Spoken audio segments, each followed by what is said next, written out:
بسم اللہ الرحمن الرحیم۔ وعن عائشۃ قالت قال رسول اللہ صلی اللہ علیہ وسلم ستۃ لعنتہم ولعنہم اللہ وکل نبی یجاب الزائد فی کتاب اللہ والمکذب بقدر اللہ والمتسلط بالجبروت لیعز من اذلہ اللہ ویذل من اعزہ اللہ والمستحل لحرم اللہ والمستحل من اطرتی ما حرم اللہ والتارک لسنتی رواہ البیہقی فی المدخل ورزین فی کتابہ۔ اور حضرت عائشہ صدیقہ رضی اللہ عنہا سے روایت ہے، وہ کہتی ہیں کہ رسول اللہ صلی اللہ علیہ وسلم نے فرمایا ستۃ لعنتہن، 6 آدمی وہ ہیں جن پر میں نے لعنت کی ہے اور اللہ نے لعنت کی ہے۔ 6 لوگوں پر میری لعنت ہے اور اللہ کی لعنت ہے۔ لعنت رحمت سے دوری کا نام ہے کہ 6 ایسے شخص ہیں جن کو اللہ نے اپنی رحمت سے دور کر دیا ہے، اور میں نے اللہ سے دعا کی ہے کہ اللہ ان کو اپنی رحمت سے دور فرمائے۔ تو 6 شخص پر اللہ کی بھی لعنت ہے اور میری بھی لعنت ہے۔ 6 وہ لوگ ہیں جو اللہ کی رحمت سے دور ہیں، بات سمجھ رہے کہ نہیں؟ اور ان کے دور رہنے کے لیے اللہ کے رسول فرماتے ہیں میں نے بھی اللہ سے یہی درخواست کی کہ وہ اللہ کی رحمت سے دور ہی رہیں۔ کون ہیں 6 شخص؟ دیکھیں تو وَكُلُّ نَبِيٍّ يُجَابُ۔ آگے اللہ کے رسول یہ بھی فرماتے ہیں کہ میں نے دعا کی ہے 6 لوگوں کے لیے، اور یہ بات تمہارے ذہن میں رہنی چاہیے کہ ہر نبی مستجاب الدعویٰ ہوتا ہے۔ ہر نبی مستجاب الدعویٰ ہوتا ہے، اس کی دعا رد نہیں ہوتی ہے۔ اگر کبھی ایسا ہو کہ اللہ تعالیٰ کو کوئی دعا ان کی قبول نہ کرنی ہو تو اللہ تعالیٰ ان کو منع فرما دیتا کہ یہ دعا نہ کرو۔ جیسے کہ نوح علیہ السلام کو کہہ دیا تھا لا تخاطبنی فی الذین ظلموا، ظالموں کے بارے میں مجھ سے کوئی بات نہیں کرنا۔ بات سمجھ رہے ہیں؟ جب کشتی انہوں بنائے تھے، ان کا اپنا بیٹا نہیں آیا تھا تو اللہ رب العزت نے کہا کہ بیٹا تو ہے تمہارا لیکن وہ ظالم ہے، اور ظالم کے بارے میں کوئی بات مجھ سے نہیں کرنا۔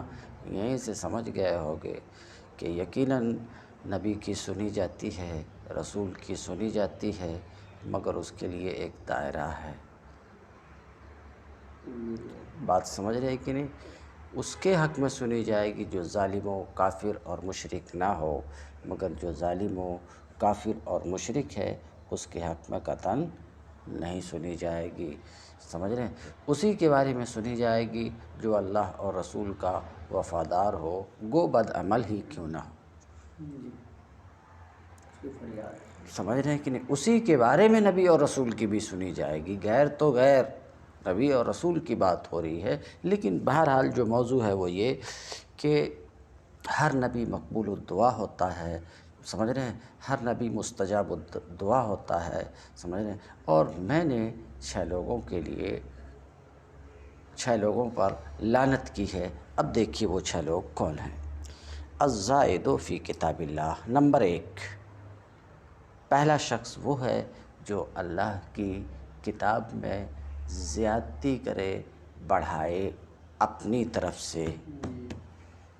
سمجھ رہے ہیں؟ اس لیے افسوس کا مقام ہے اور بہت افسوس کے ساتھ کہنا پڑتا ہے کہ آج لوگ بے خوف ہو گئے ہیں اور لاپرواہ ہو گئے ہیں اور ذرا فکر اور غم نہیں کرتے۔ اللہ کی کتاب میں بغیر علم کے کلام کرتے ہیں، سمجھ رہے ہیں، اور اپنی طرف سے بڑھا کر کے کچھ باتیں، بہت سی باتیں بول دیتے ہیں اور لوگوں کو کہتے ہیں کہ اللہ نے ایسا فرمایا ہے۔ یہ بات میں اس لیے کہہ رہا ہوں کہ آج کل بالخصوص آپ دیکھتے ہوں گے کہ بیشتر مساجد میں جو ائمہ ہوتے ہیں وہ جاہل ہوتے ہیں۔ بات سمجھ رہے ہیں؟ جاہل ہوتے ہیں، عام طور سے یہی ہے، جاہل ہوتے ہیں، بس ذرا سی قرأت اچھی ہوتی ہے، ہلکی پھلکا بولنا آ جاتا ہے، امام بن جاتے ہیں۔ تو یہ ائمہ اللہ کا نام لے کر کے بات کرتے ہیں، اللہ کا نام لے کر کے، حالانکہ ان کو علم بھی نہیں ہوتا ہے۔ اسی طریقے سے یہ ائمہ حفاظ جو مساجد میں تراویح سناتے ہیں، سمجھ رہے ہیں، اب ایک ماحول بنا ہوا ہے کہ تراویح کے ساتھ ساتھ تراویح بعد قرآن کی تفسیر بیان کرنے کا ایک ماحول بنا ہے، تو تفسیر بیان کرتے ہیں حفاظ، مگر یہ ہے کہ وہ حفاظ تفسیر بیان کرتے ہیں جن کو تفسیر کا معنی بھی نہیں معلوم ہے، جن کو اس کا مادہ بھی نہیں معلوم ہے، سمجھ رہے ہیں کہ نہیں، جو کون سے باب سے ہے یہ تک نہیں معلوم ہے، سمجھ رہے ہیں، وہ تفسیر بیان کرتے ہیں۔ تو یہ بہت بڑا ظلم ہے، بہت بڑا ظلم ہے۔ جس مقام پر آپ فائز نہیں ہو، جو آپ کو علم نہیں ہے، اس میں ہاتھ ڈال رہے ہیں، بالخصوص اللہ کی کتاب میں بغیر علم کے آپ ہاتھ ڈال رہے ہو، تو یہ بہت بڑا ظلم ہے۔ اور یہ اللہ کی کتاب میں، سمجھ رہے ہیں، تحریف کی طرح ہے۔ وہ حفاظ جو خالص حفاظ ہیں، عالم نہیں ہیں، تفسیر اور قرآن کا علم نہیں رکھتے ہیں، اور قرآن میں کی تفسیر بیان کرتے ہیں، یہ ظالم ہیں۔ صرف لوگوں سے واہوائی وصول کرنے کے لیے اور نذرانے وصول کرنے کے لیے اتنا بڑا جرم کرتے ہیں، اتنا بڑا جرم کرتے ہیں۔ اللہ کے رسول صلی اللہ علیہ وسلم فرماتے ہیں 6 شخص پر اللہ کی لعنت ہے اور میری لعنت ہے، ان میں سے ایک شخص وہ ہے الزاہد فی کتاب اللہ، جو اللہ کی کتاب میں زیادتی کرے۔ اللہ کی کتاب میں زیادتی کا مطلب صرف یہی نہیں ہے کہ کچھ الفاظ بڑھا دیے جائیں، بلکہ اللہ کی کتاب میں جو الفاظ ہیں، نقوش کے ضمن میں جو الفاظ ہیں، ان کے معنی کو بڑھا دینا، ان کے مفاہیم کو بدل دینا، یہ بھی تحریف اور زیادتی ہے، یہ بھی تحریف اور زیادتی ہے، یہ بھی اسی میں داخل ہے، الزائد فی کتاب اللہ۔ اس لیے اللہ کا نام لے کر صرف وہی بات آدمی کو بولنی چاہیے جس کے بارے میں یقین سے علم ہو کہ یہ اللہ کی بات ہے۔ بات آپ سمجھ رہے ہیں؟ اللہ کا نام لے کر صرف وہی بات بولنی چاہیے جو یقینی طور پر معلوم ہو کہ اللہ کی یہ بات ہے، یعنی یقینی طور پر معلوم ہے کہ اللہ نے اپنی کتاب میں ایسا کہا ہے، یا اللہ کے رسول نے ایسا فرمایا ہے کہ اللہ کا یہ فرمان ہے۔ ورنہ یہ 6 شخصوں میں داخل ہے جو لعنتی ملامتی ہے حضور کے ذریعے سے۔ الزائد فی کتاب اللہ، نمبر 1، وہ جو اللہ کی کتاب میں زیادتی کرنے والا ہے، سمجھ رہے، اس پر اللہ کی اور میری لعنت ہے۔ والمکذب بقدر اللہ، اور اللہ کی تقدیر کو جھٹلانے والے پر، اللہ کی تقدیر کو جھٹلانے والے پر بھی لعنت ہے۔ کیونکہ اللہ نے سب کچھ مقدر کر دیا ہے۔ بات آپ سمجھ رہے ہیں؟ تفصیل گزر چکی، اچھی بری تقدیر سب اللہ کی طرف سے ہے، اللہ کے مقدر کرنے سے ہے۔ تو اب اگر کوئی کہے کہ نہیں ایسا کچھ بھی نہیں ہے، ہم جو کرتے ہیں وہی ہوتا ہے، دوسرا کیا بھی نہیں ہوتا ہے، بات سمجھ رہے ہیں، تو گویا کہ وہ اللہ کی تقدیر کا مکذب ہے۔ ایسا کرتے تو ایسا ہو جاتا، ایسا کرتے تو ایسا ہو جاتا، نہیں، جو ہوا وہی ہونے والا تھا، جو نہیں ہوا وہ نہیں ہونے والا تھا۔ تو بات آپ سمجھ رہے ہو؟ تو اللہ کی تقدیر کو جھٹلانے والا کیوں با؟ اس لیے با کہ یہ ساری کائنات اللہ کی ہے، یہ ملکیت اس کی ہے، یہاں حکومت اس کی ہے۔ ذرا بات سمجھو، حکومت اس کی ہے، سمجھ رہے ہیں؟ تو یہاں جو کچھ بھی ہوتا ہے اس کے کرنے سے ہوتا، وہ عاجز و مجبور بھی نہیں ہے، جو کچھ بھی ہوتا ہے اس کے چاہنے اور کرنے سے ہوتا ہے۔ ہمارے چاہنے سے کون سا کام ہوتا ہے با؟ بولو، ہمارے چاہنے سے کون سا کام ہوتا؟ بس وہی ہوتا ہے جو جسے خدا بھی چاہ لیتا ہے، ورنہ تو ہزاروں چاہتیں ہماری ایسے ہی رہ جاتی ہے جو کبھی پوری نہیں ہوتی اور ہونے والی بھی نہیں دکھتی ہے۔ بات سمجھ رہے ہیں کہ نہیں؟ ہاں، تو ہمیں ایسا لگتا ہے کہ کچھ کام کو ہم کرتے ہیں، کچھ کام کو ہم کرتے ہیں، ہم نہیں کریں گے تو وہ کام نہیں ہوگا، ایسا ہم کو لگتا ہے، مگر یہ صرف لگتا ہی لگتا ہے، اس میں حقیقت کچھ نہیں ہے کہ ہم کرتے ہیں تو ہوتا ہے، ہم نہیں کریں گے تو نہیں ہوگا، ایسا ہم کو لگتا ہے۔ حقیقت سے اس کا کوئی تعلق نہیں ہے۔ کیوں؟ ملک اس کا ہے، وہی چلاتا ہے، وہ جس سے جس طرح چاہتا ہے کام لے لیتا ہے۔ بات سمجھ رہے کہ نہیں؟ جو کام اسے لینا رہتا ہے، بظاہر ہمارا ہاتھ دکھتا ہے کسی کام کے کرنے میں کہ ہمارا ہاتھ کسی کام کو کر رہا ہے، لیکن فی الواقع وہ کام خدا کا ہوتا ہے۔ بات آپ سمجھ رہے ہیں؟ یہ دیکھنے میں صرف لگتا ہے ہم کر رہے ہیں، لیکن ہم نہیں کرتے ہیں، وہ کام خدا کرتا۔ خدا اس لیے کرتا ہے کہ حکومت اس کی ہے، سلطنت اس کی ہے۔ بات سمجھ رہے ہیں؟ سلطنت اس کی ہے، جب تک اسے قائم رکھنا ہے۔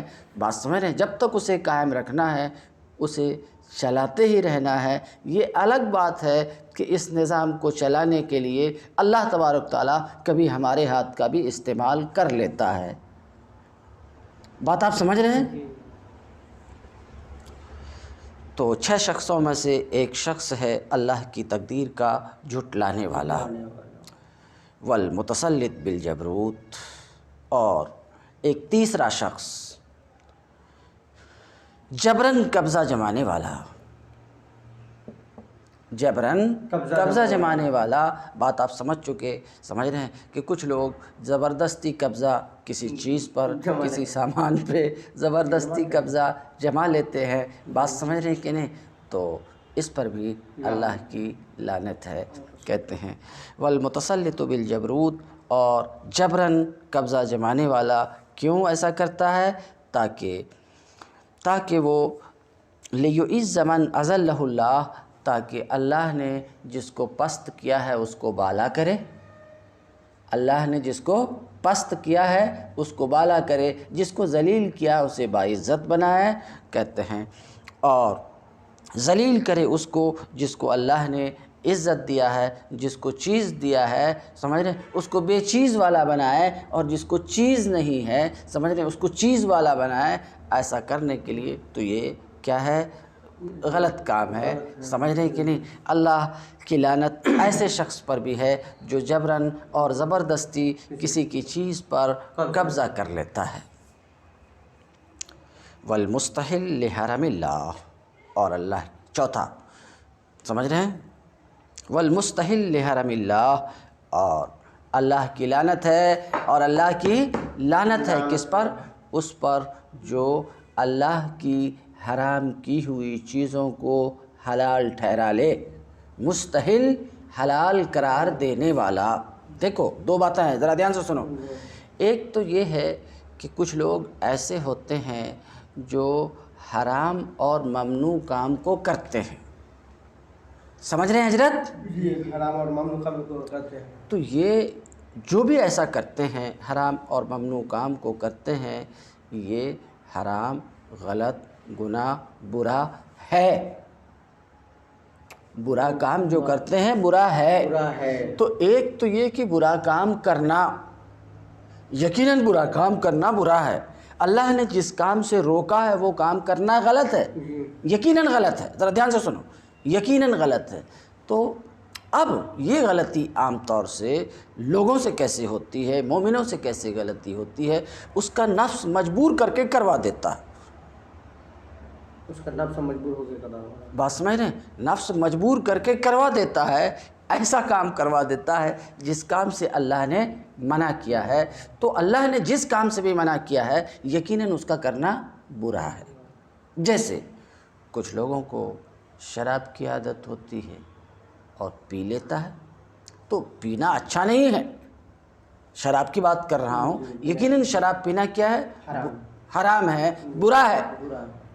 بات سمجھ رہے؟ مگر اگر یہ پینے والا کوئی مولوی صاحب ہو، مولوی تو ہم اللہ کا فضل ہے، کسی مولوی کے بارے میں آج تک نہیں سنا کہ وہ شراب پیتا.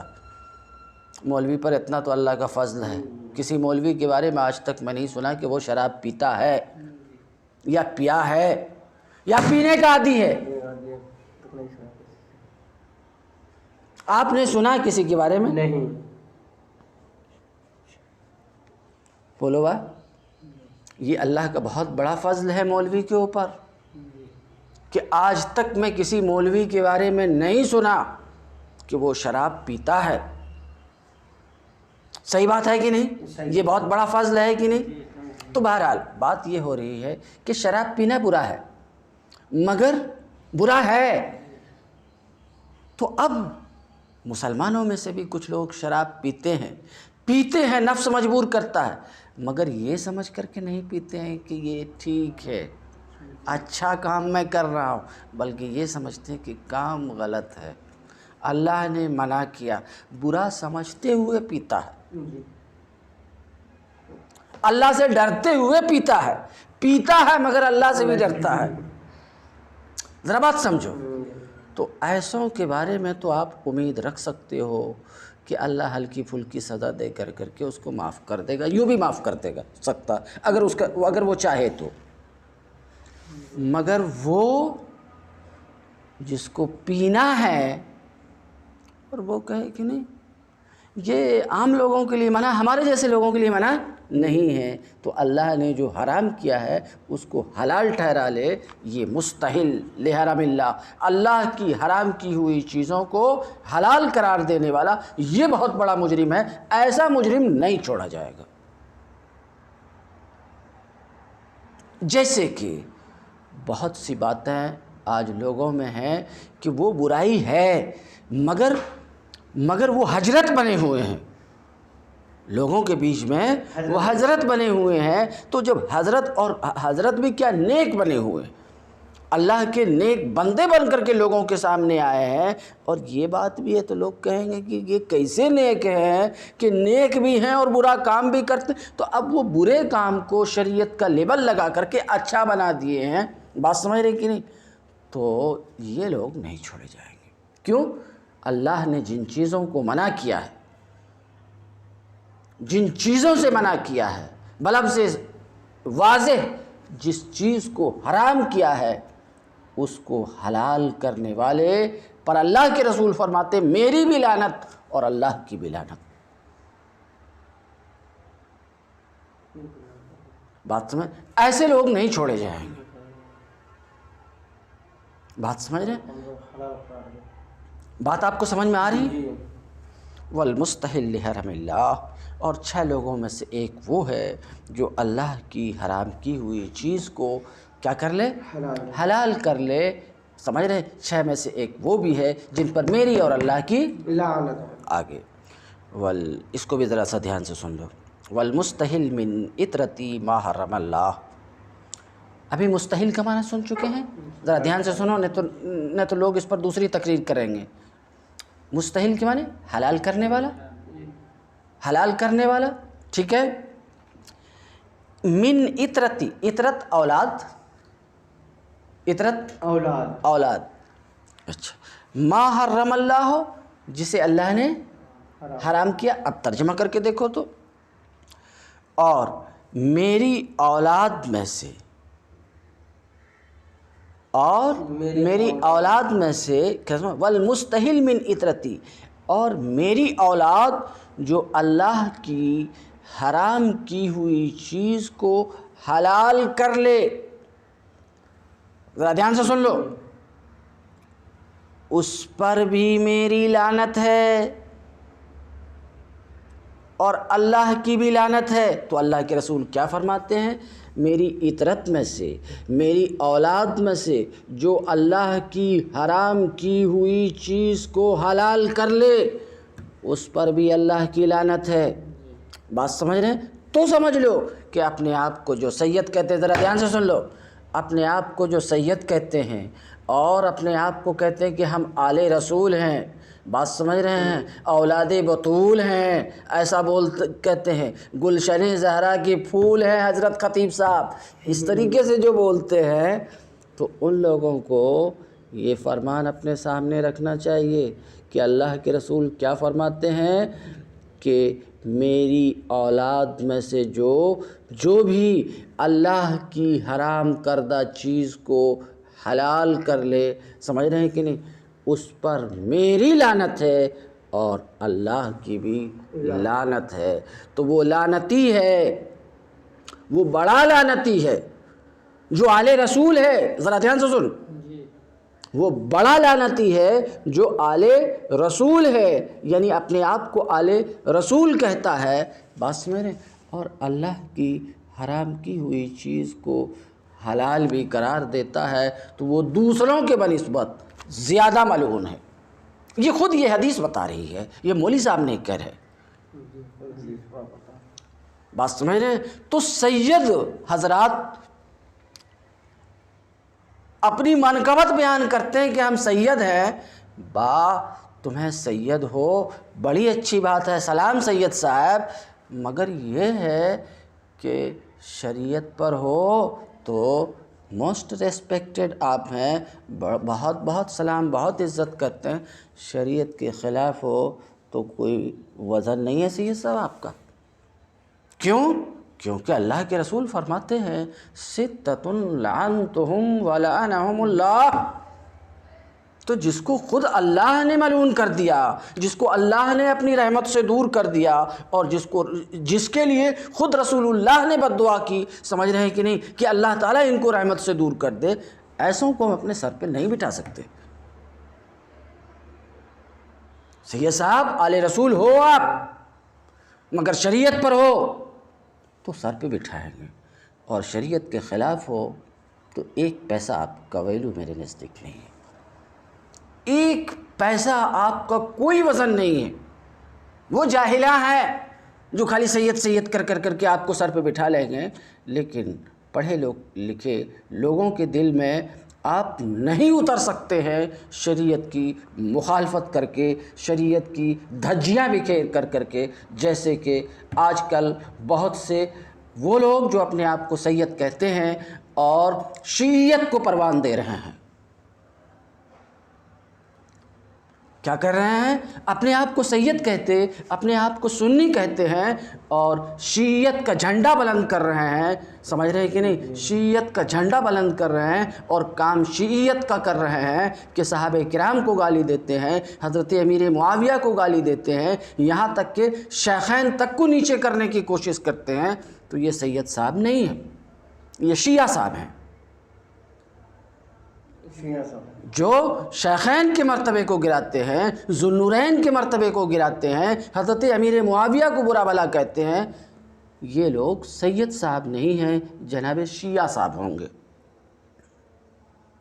تو ان کی قدر نہیں ہے ہمارے نزدیک۔ ہاں شریعت کے پابند ہیں آپ، یقیناً ہم آپ کی قدر کریں گے، شریعت کے پابندی کی وجہ سے بھی اور سیادت کی وجہ سے بھی، لیکن شریعت کی مخالفت کریں گے تو کوئی بھی قدر آپ کی ہمارے دل میں قطعاً نہیں ہوگی۔ کیا حضرت صحیح بول رہے ہیں؟ جی چلیے، وَالتَّارِكُ لِسُنَّتِي، اور چھٹا شخص کون ہے؟ میری سنت کا چھوڑنے والا، حقیر سمجھ کر، معمولی سمجھ کر میری سنت کا جو چھوڑنے والا ہے، یعنی کسی سنت کو معمولی سمجھ کر، حقیر سمجھ کر، اسے ویلیو والا نہ سمجھ کر کے جو چھوڑے، اس پر بھی اللہ کی لعنت ہے، سمجھ رہے ہیں، اس پر بھی اللہ کی لعنت ہے۔ رواہ البیہقی، اس کی روایت امام بیہقی نے اپنی کتاب مدخل میں کی ہے، اور رزین نے اپنی کتاب میں اس کی روایت کی ہے۔